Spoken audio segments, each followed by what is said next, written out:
7 coisas que eu gostaria que tivessem me falado antes de eu vir aqui para a França. E a sétima é a mais importante, na minha opinião. Eu vou falar aqui para você de algumas coisas que me chocaram, ou simplesmente que eu não entendi o funcionamento inicialmente, ou que os franceses me acharam mal educada, porque eu não sabia que essas coisas funcionavam desse jeito aqui na França. Se você não sabe, agora eu moro na França, meu marido Emile, aqui do canal também, é francês, a gente tem uma filha franco-brasileira. Faz mais de 12 anos no total que eu moro aqui na França, mas a primeira vez que eu cheguei aqui como turista e também a primeira vez que eu vim morar na França como estudante, eu simplesmente tive muita dificuldade com essas 7 coisas que eu vou te falar aqui. Então, se você pretende vir para a França a passeio, para estudar, para morar, eu recomendo que você assista esse vídeo com muita atenção, inclusive anota, porque vai fazer muita diferença na sua vida você saber essas coisas que eu não sabia. C'est parti! Allons-y. Bonjour, afrancesados. Je suis Roberta, je suis brésilienne e eu comecei a aprender francês do absoluto zero e hoje sou fluente em francês. Se você é novo, nova por aqui ou se você ainda não se inscreveu no canal, não esquece de apertar agora no botão vermelho para fazer a sua inscrição no canal e não perder nenhum novo vídeo. Vamos entrar agora no vif du sujet, vamos agora entrar realmente no assunto. A primeira coisa que eu queria compartilhar aqui com você é o bonjour. Você vai até achar estranho. Como assim o bonjour? Todo mundo sabe dizer bonjour, Roberta. O que é que você está inventando aqui, querendo reinventar a roda? Não é. O bonjour parece ser uma simples palavra que significa bom dia ou boa tarde, mas não é uma simples palavra. Eu diria até que o bonjour é praticamente uma instituição. Por quê? Não adianta, por exemplo, você chegar para falar com alguém para pedir uma informação, por exemplo, ou para comprar alguma coisa, e você simplesmente falar o excusez-moi. Isso é um erro muito comum da gente brasileiro, porque no Brasil, você falar com licença, ou você falar por favor, o excusez-moi seria um equivalente a com licença, ele já é suficiente muitas vezes para dar aquele tom de educação na conversa. Aqui na França não é assim. Você não vai simplesmente chegar, excusez-moi, e pedir uma informação. Por exemplo, excusez-moi, où se trouve la tour Eiffel, s'il vous plaît? Excusez-moi, où se trouve la tour Eiffel, s'il vous plaît? Com licença, onde fica a Torre Eiffel, por favor? Você não pode chegar falando só assim em francês. Você vai sempre, escuta o que eu estou dizendo, sempre dizer bonjour antes de começar a abordar uma pessoa. Seja uma pessoa desconhecida na rua, seja uma pessoa ao telefone, você precisa falar bonjour também, não basta dizer alô e pedir informação. Uma pessoa para você comprar alguma coisa no comércio ou também um amigo, uma pessoa. Inclusive, o Bonjour é tanto a instituição que tem um belga que fez um sketch, né, que fez uma piada super conhecida aqui na França também. Ele se chama François Lambrouille, você depois pode procurar na internet para ver se você acha. Que ele tem um sketch que ele fala tu n'as pas dit bonjour. Tu n'as pas dit bonjour. É uma pessoa que trabalha no pedágio e que a pessoa está lá querendo pagar o pedágio, só que a pessoa não disse bom dia, a pessoa não disse bonjour. Então, ele vai repetir 40 vezes, tu n'as pas dit bonjour, tu n'as pas dit bonjour, até a pessoa dizer bonjour para ele poder atender a pessoa. Isso aqui, claro que é uma piada, chega ao extremo, mas é para você entender como o bonjour é realmente importante para os franceses, para os nossos vizinhos belgas também, porque ele simplesmente mostra que a pessoa está sendo percebida, que aquela pessoa conta para você, você não está simplesmente pedindo informação, você está percebendo a existência daquela pessoa, falando bonjour. Olha aí, eu fui até poeta agora, tentando explicar o bonjour para vocês. Então, esse era para o primeiro ponto, a primeira coisa que eu gostaria que tivessem me falado antes de eu vir aqui na França, porque muitas vezes eu pareci mal educada e os franceses acabaram sendo chatos comigo.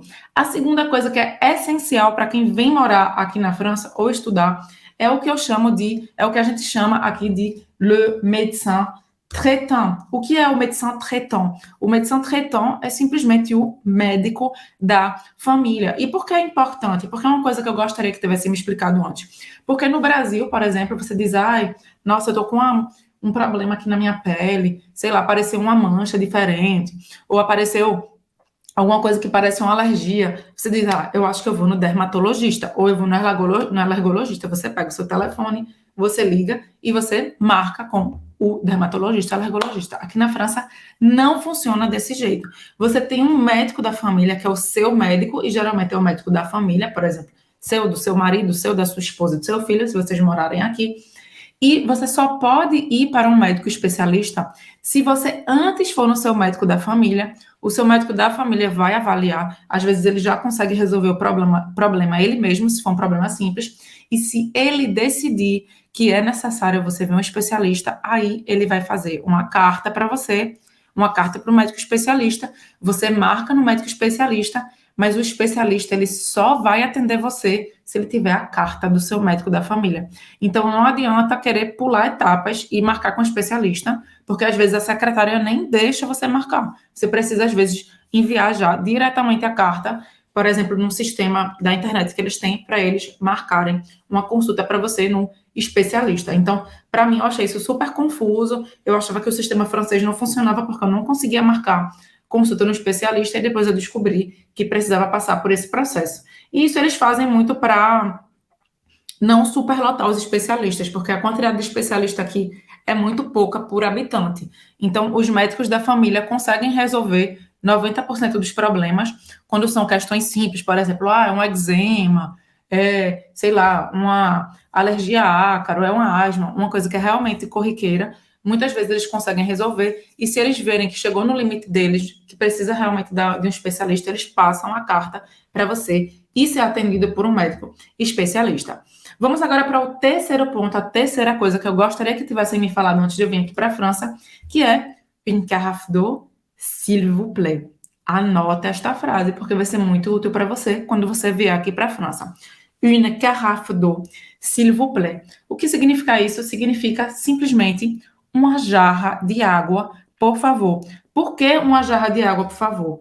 Porque a água no restaurante ela é gratuita. Assim é a água que tira lá da torneira e colocam dentro dessa garrafinha, dessa jarra, para você beber gratuitamente no restaurante. Inicialmente eu não sabia disso, então eu pedia sempre une bouteille. Deixa eu escrever para você aqui.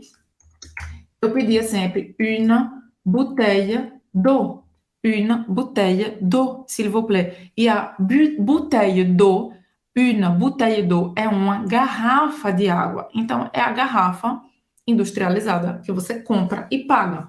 Não é a carafe d'eau, que é gratuita. E desde 2022, nos restaurantes, eles são obrigados a propor a carafe d'eau para você. Antes era você que tinha que pagar, que pedir inicialmente, e agora eles são obrigados a propor. Então você vai perceber que sempre que você chegar num restaurante, eles vão perguntar: Vous voulez une carafe d'eau? Vous voulez une carafe d'eau? Ou, por exemplo, você diz: eu quero um vinho, eu quero um suco, alguma coisa, você vai dizer isso, e eles vão geralmente propor une carafe d'eau e uma garrafa de água, quer dizer, e uma jarra d'água. Aqui é você quer uma jarra d'água, e aqui é e uma jarra d'água, se geralmente eles estão completando o que você está falando. Então, se você não quer pagar pela água, você pode pedir aqui. E saiba que a água é sempre potável, a água da torneira, que é oferecida nos restaurantes, obviamente, e que a água é muito boa. Claro que a depender das regiões, a água tem um pouco mais de gosto, um pouco menos de gosto. Por exemplo, no norte da França, a água ela tem um pouco mais de gosto, aqui na Bretanha um pouco menos. E se você for na região dos Alpes, por exemplo, a água é maravilhosa, né? Porque a água vem da montanha. Então, vamos agora para o nosso quarto ponto, que eu achei esquisitíssimo aqui na França, que é le brumisateur. Le brumisateur. O que é o brumisateur? Eu vou mostrar para você ter uma ideia do que é. O brumisateur é basicamente esse vapor d'água que os franceses colocam nos restaurantes e nos bares durante o verão. Pode ver aqui, é uma terraça em Paris, não, um terraço em Paris, e aqui está no verão, e eles estão soltando esse vapor de água para refrescar. E durante o verão você vai ver muita gente andando com o brumisateur portátil, né, na bolsa. Isso aqui, por exemplo, da marca Evian, não é uma propaganda, porque é a marca mais usada de brumisateur, que é simplesmente um spray de água para você se refrescar. E eu, gente do céu, porque o pessoal tem isso. Por que as pessoas têm isso aqui? Simplesmente porque aqui não existe climatização. Aqui não existe o ar-condicionado. Il n'y a pas de climatisation en France. Não tem ar-condicionado na França. Não é que não existe, gente, é que é raro você encontrar. Vão ter, por exemplo, algumas lojas que vão ter, algumas academias que vão ter, não sei, alguns comércios que vão ter, mas não é o mais comum, tá? Não é a base, como é no Brasil. Então, aqui a verdade seria il n'y a presque pas de climatisation en France. Quase, o presque é quase. Quase não há ar-condicionado na França. Então, se você está vindo para a França durante o verão, eu já deixo a dica para você. Alugar um apartamento ou um hotel que tenha climatização, que tenha ar-condicionado, porque aqui faz muito calor no verão e tem feito a cada ano mais calor por mais tempo e não é tão comum assim ter ar-condicionado. Então, coloque na sua busca sempre o ar-condicionado para depois você não, né, sofrer com calor. Aqui, a pessoa sair do Brasil para sofrer com calor na França, ninguém merece. E eu estava escrevendo e não mostrei para vocês, né? Il n'y a presque pas de climatisation en France. Il n'y a presque pas de climatisation en France. Quase não há ar-condicionado na França. Então, era isso que eu queria dizer para o ponto 4. Vamos para o próximo ponto. La bise, une institution. Gente, essa aqui, no início eu achei muito estranho. Tem duas coisas, na verdade, que eu queria falar em relação a isso aqui. La bise, se você não sabe, são os dois beijinhos. Os dois beijinhos que a gente dá no Brasil, geralmente, com pessoas que a gente acabou de conhecer. Oi, tudo bom? Prazer. Roberta. E geralmente, pelo menos eu, lá em Recife, eu e as pessoas que eu conheço são assim. Você pode dar dois beijinhos com a pessoa que você já conhece para cumprimentar, ou você pode dar um abraço, ou você pode fazer assim, né? Fazer tipo um carinho na pessoa. Oi, fulano, tudo bem? Isso é comum. Aqui na França não é assim. Aqui na França você vai dar os dois beijinhos para cumprimentar sempre as pessoas que você conhece também, tá? As pessoas que você acabou de conhecer, se for num ambiente informal, você pode dar os dois beijinhos. Se for num ambiente formal, você vai, por exemplo, fazer assim com a mão, tá? Apertar a mão. Então, no ambiente informal, você conhece dando dois beijinhos e depois, quando você volta a encontrar essa pessoa, sair, vou encontrar uma amiga minha, você dá dois beijinhos quando você encontra essa amiga. Você não abraça, você não faz carinho. É o dois beijinhos. E muitas vezes, 90% dos franceses, certo? Às vezes não tocam no rosto. Ou toca no rosto, mas as mãos estão assim para baixo. Então, você não vai dar dois beijinhos pegando assim na pessoa, tá? A não ser que você tenha muita intimidade e a pessoa saiba que essa é a forma de fazer no Brasil. Então, atenção com isso. Então, isso é a primeira coisa sobre a bisa. Mas, na verdade, o que eu acho mais interessante sobre a bisa não é nem isso que eu falei, porque isso pode parecer até normal. O que eu acho interessante da bisa é, por exemplo, quando alguém te oferece um presente, te dá um presente no seu aniversário, no Natal, você, em vez de dizer, fulano, muito obrigada e tudo mais, ou abraçar a pessoa, ou mandar um beijo de longe para a pessoa, ou qualquer forma que seja que você gosta de agradecer por um presente, aqui na França, a forma educada de agradecer por um presente é, se você está sentado, você se levanta, você vai até a pessoa que ofereceu o presente e você dá dois beijinhos na pessoa. Então, la bise, os dois beijinhos, é uma forma de agradecer para um presente. Você dizer, merci pour le cadeau, deixa eu escrever, merci pour le cadeau. Obrigada pelo presente ou obrigado pelo presente. E você vai lá e dá dois beijinhos na pessoa. E uma coisa que eu achei muito, muito, mas muito estranha, que eu gostaria que tivessem me falado disso antes, porque eu já recebi muita cara feia por conta disso, é que quando você chega numa festa na casa de uma pessoa, uma festa que você foi convidado, você precisa dar dois beijinhos em todos os outros convidados. Quem chega, dá dois beijinhos em todo mundo. Ou seja, para vocês terem uma ideia, semana passada a gente foi para uma festa de 40 anos de casamento da madrinha, de Emila. Quando a gente chegou, já tinham umas 25 pessoas lá, foram 40 convidados no total. Quando a gente chegou, tinham 25 pessoas. A gente chegou, a gente teve que dar dois beijinhos em 25 pessoas. E as outras 10, 15 pessoas que chegaram depois da gente deram 2 beijinhos em todo mundo, inclusive na gente. Ou seja, a gente deu 2 beijinhos em 40 pessoas nessa festa. Isso é totalmente francês. Ah, mas eu não tô afim. Eu posso dizer, oi, gente, tudo bem fazer assim?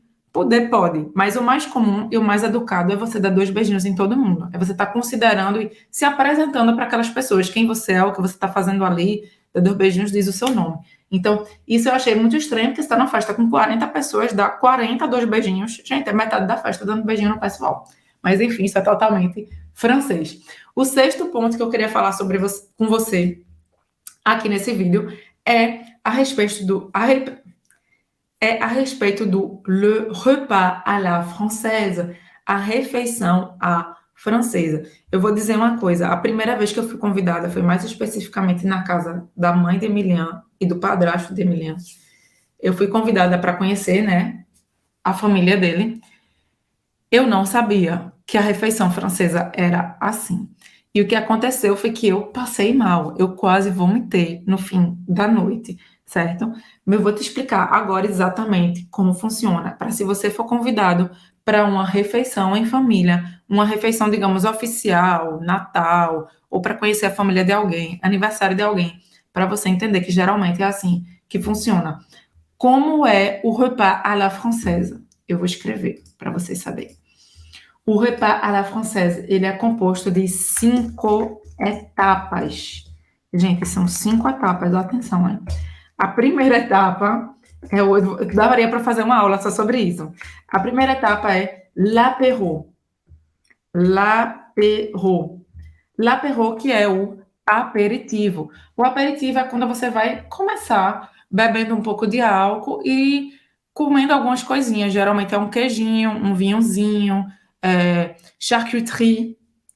Deixa eu escrever aqui. Charcuterie, que são embutidos.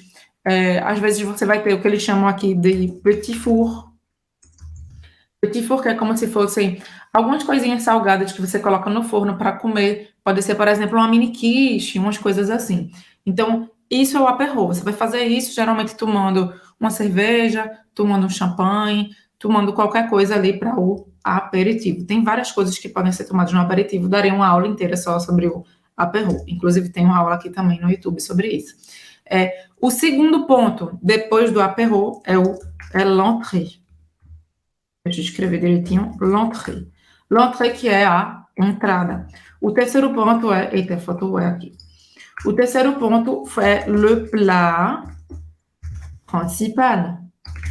Le plat principal. O prato principal. O quarto ponto, le... Aí você vai dizer, aqui depois do prato principal, obviamente que é a sobremesa. Não é. Depois do prato principal é le fromage. Isso mesmo, eu não sabia que você comia queijo depois do prato principal. E depois do queijo, você vai ter le dessert.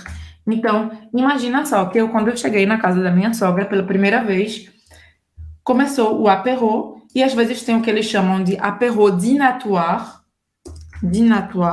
que na verdade é um apéro que virou um dîner que é o jantar. Então, é um apéro jantar, digamos, em que o jantar vai ser só o apéro.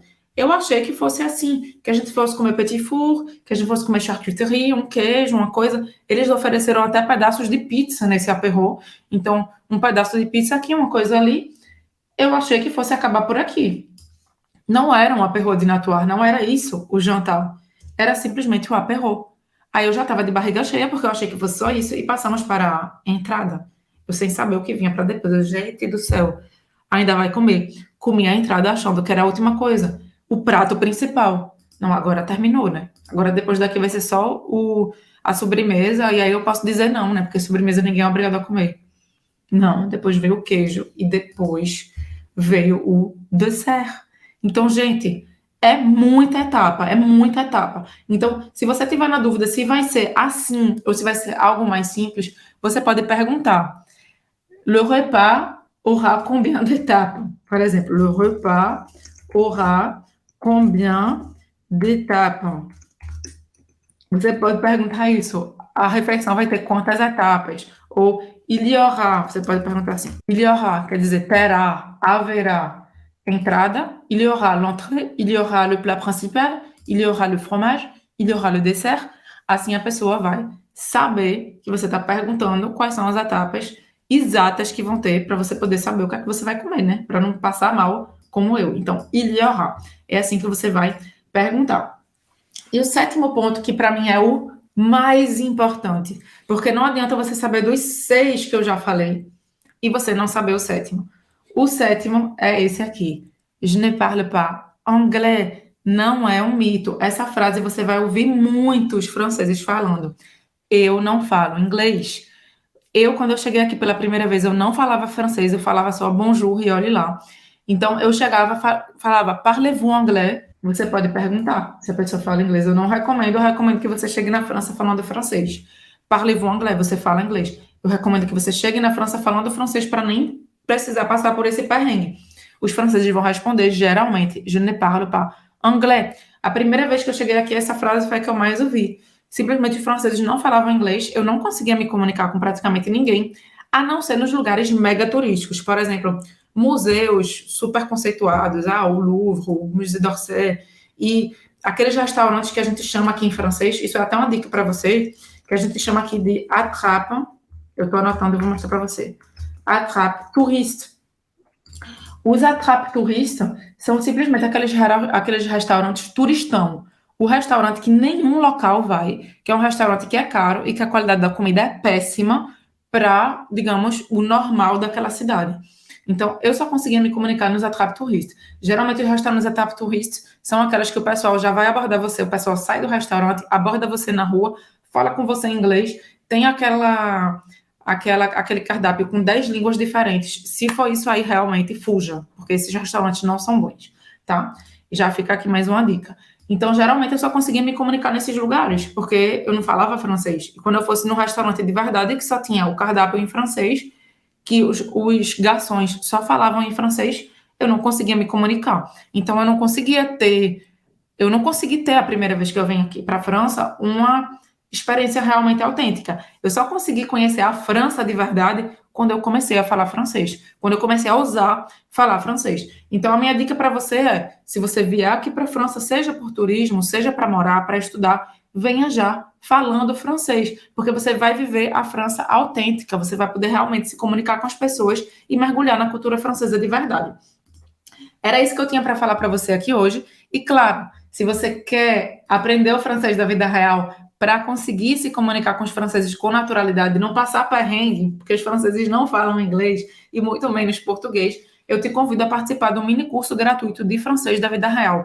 Basta apertar no izinho que está aqui em cima ou no link que está na descrição aqui do vídeo, que é um mini curso gratuito que a gente preparou para você começar a aprender o francês da vida real com o pé direito. E claro, se você gostou desse vídeo, se você gostou dessas 7 coisas que você precisa saber para chegar aqui na França, que para mim, eu gostaria muito de que alguém tivesse me falado sobre isso.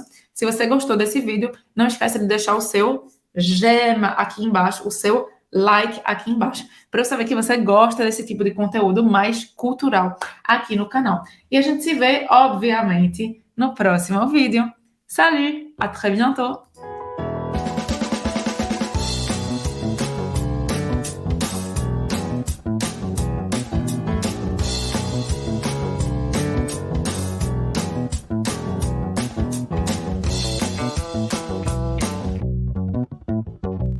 Salut!